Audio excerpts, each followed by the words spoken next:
Hey guys, நம்ம area மூணாரில் சரியான பனி, செம்ம பனி விழுவுது. ஸோ கிட்டத்தட்ட வந்து டெம்பரேச்சர் பார்த்தோன்னா 1°C வரை போயிருக்குது. ஸோ விட்டால் மைனஸில் போய் ஸ்னோவே விழ ஆரம்பிச்சிடும் போல் அந்த அளவுக்கு சரியான பனி. ஸோ அதுவும் ஏர்லி மார்னிங்லாம் போனோம் அப்படின்னா எங்கே பார்த்தாலும் மரம், செடி, கொடி, பில்லு எல்லா இடத்துலையுமே ஒயிட்டாக பனியாக தான் இருக்குது. அந்த அளவுக்கு சரியான பனி. அதுவும் காலையிலலாம் குளிருக்கு வந்துட்டு சுத்தமாக எதுவுமே பண்ண முடியல. பாடிலாம் செம்ம வைப்ரேட் ஆகுது, கையெல்லாம் அப்படியே உதறது. ஸோ நம்ம பேச ட்ரை பண்ணால் கூட வாயெல்லாம் டைப் அடிக்குது. அந்த அளவுக்கு சரியான ஜில்னஸ்ஸு.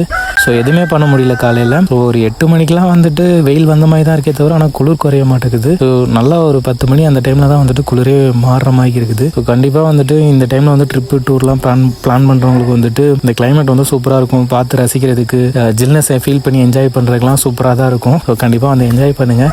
பட் நமக்கு தான் வந்து கொஞ்சம் ப்ராப்ளம். ஏன் அப்படின்னா வந்துட்டு இப்படியே கன்வியூஸாக பனி விழுந்துச்சு அப்படின்னா க்ரீனிஷாக இருக்கிற மரம், செடி, கொடி, பச்சை பச்சையாக இருக்கிற புல்லு எல்லாமே வந்து கருகி போயிடும். ஸோ அப்படி ஆச்சு அப்படின்னா வந்து மாடுக்கு ஃபுட் இல்லாமல் கஷ்டமாயிரும். ஸோ என்ன பண்ண முடியும், இயற்கை இல்லை. இயற்கையை வந்து நம்மளால எதுவுமே பண்ண முடியாது. ஸோ இதை நம்ம வந்து ஃபேஸ் பண்ணி தான் ஆகணும். ஸோ பார்க்கலாம் என்ன நடக்குதுன்னு சொல்லிட்டு சமாளிப்போம். நெக்ஸ்ட் வீடியோவில் பார்ப்போம். டாடா.